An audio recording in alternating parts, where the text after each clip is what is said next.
जय माता दी दोस्तों। गुप्त नवरात्रि किसे कहते हैं और क्या है गुप्त नवरात्रि की कथा। आज हम बात करेंगे एक ऐसे पर्व की जिसका नाम बहुत कम लोग जानते हैं, लेकिन जिसकी शक्ति भाग्य तक बदल देती है।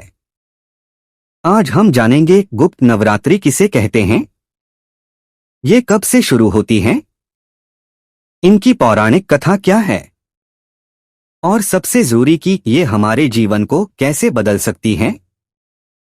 गुप्त नवरात्रि किसे कहते हैं? हम सब चैत्र नवरात्रि और शारदीय नवरात्रि जानते हैं। घट स्थापना, व्रत, कन्या पूजन, उत्सव, भीड़, शंखनाद आदि, लेकिन शास्त्र कहते हैं कि जो साधना सबको दिखाने के लिए की जाए वह फल तो देती है, लेकिन जो साधना स्वयं से मिलने के लिए की जाए वह तो जीवन बदल देती है। गुप्त नवरात्रि वही नवरात्रि है जिसमें कोई शोर नहीं, कोई दिखावा नहीं, कोई भीड़ नहीं, केवल साधक, साधना और मां शक्ति, इसीलिए इसे गुप्त कहा गया। यह नवरात्रि बाहरी पूजा नहीं, भीतरी परिवर्तन की नवरात्रि है। गुप्त नवरात्रि कब से शुरू होती है? बहुत लोग पूछते हैं, क्या गुप्त नवरात्रि कोई नई परंपरा है? उत्तर है नहीं, यह परंपरा उतनी ही प्राचीन है जितने स्वयं, वेद और तंत्र। एक वर्ष में गुप्त नवरात्रि 2 बार आते हैं। माघ गुप्त नवरात्रि माघ मास की शुक्ल प्रतिपदा से नवमी तक, जनवरी फरवरी में। आषाढ़ गुप्त नवरात्रि आषाढ़ मास की शुक्ल प्रतिपदा से नवमी तक, जून जुलाई में। इस प्रकार कुल मिलाकर वर्ष में 4 नवरात्रियां होती हैं। चैत्र सार्वजनिक, शारदीय सार्वजनिक, माघ गुप्त, आषाढ़ गुप्त।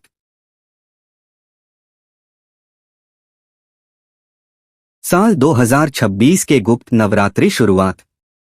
वर्ष 2026 में गुप्त नवरात्रि का पावन उत्सव 19 जनवरी से प्रारंभ होकर 27 जनवरी तक मनाया जाएगा। पंचांग के अनुसार माघ शुक्ल पक्ष की प्रतिपदा तिथि 19 जनवरी को रात्रि 1:21 से शुरू होगी और अगले दिन 20 जनवरी को तड़के 2:14 समाप्त होगी। उद्यातिथि की गणना के आधार पर 19 जनवरी 2026 को ही कलश स्थापना के साथ इस पर्व का विधिवत शुभारंभ होगा।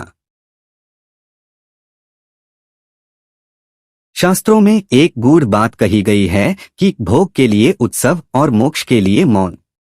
चैत्र और शारदीय नवरात्रि गृहस्थ जीवन को संतुलित करती हैं, लेकिन गुप्त नवरात्रि आत्मा को जागृत करती हैं। यह नवरात्रि साधकों की है, योगियों की है और उन लोगों की है जो भीतर से टूट चुके हैं और फिर से उठना चाहते हैं।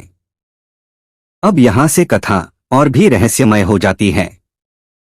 गुप्त नवरात्रि का संबंध है 10 महाविद्याओं से, जैसे काली, तारा, त्रिपुर सुंदरी, भुवनेश्वरी, छिन्नमस्ता, भैरवी, धूमावती, बगलामुखी, मातंगी और कमला आदि। ये रूप बताते हैं कि भय से मुक्ति, भ्रम से मुक्ति, अहंकार का नाश और आत्मशक्ति का जागरण।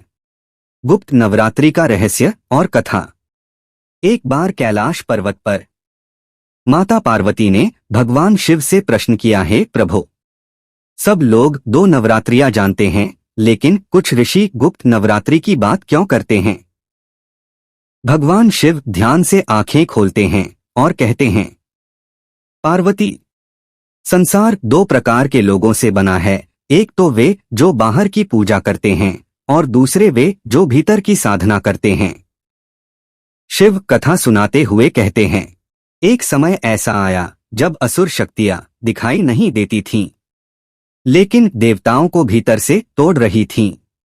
यज्ञ असफल हो रहे थे, मंत्र निष्फल हो रहे थे, साधना टूट रही थी और देवता ब्रह्मा के पास पहुंचे। ब्रह्मा बोले, अब सार्वजनिक पूजा व्यर्थ है, अब गुप्त साधना करनी होगी।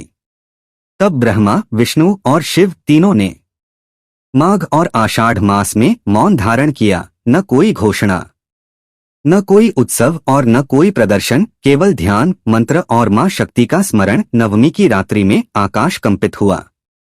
मां दुर्गा 10 महाविद्याओं के रूप में प्रकट हुई।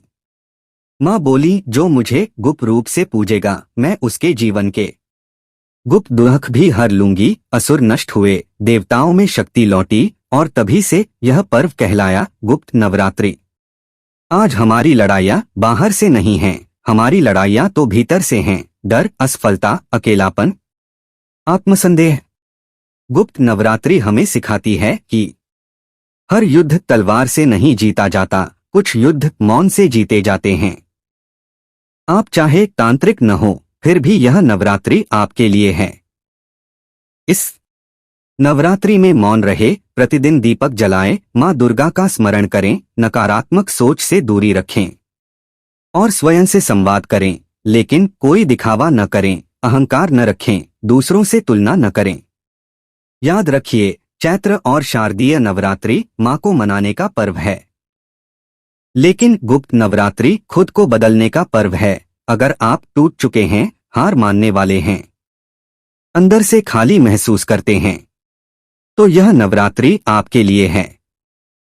माँ शक्ति कहती हैं, जो चुपचाप सहता है वही सबसे बड़ा योद्धा बनता है। माँ दुर्गा आपकी गुप्त साधना स्वीकार करें और आपके जीवन की हर गुप्त पीड़ा को हर लें। तो मित्रों, गुप्त नवरात्रि की यह जानकारी आपको कैसी लगी, हमें कमेंट बॉक्स में लिखकर जरूर बताइए। और अगर आप हमारे चैनल पर नए हो तो चैनल को सब्सक्राइब अवश्य कर ले और वीडियो को अपने दोस्तों व परिवार वालों को भी जरूर शेयर करें। और आज की हमारी यह वीडियो देखने के लिए आपका दिल से बहुत बहुत धन्यवाद। बोलो जय माता की।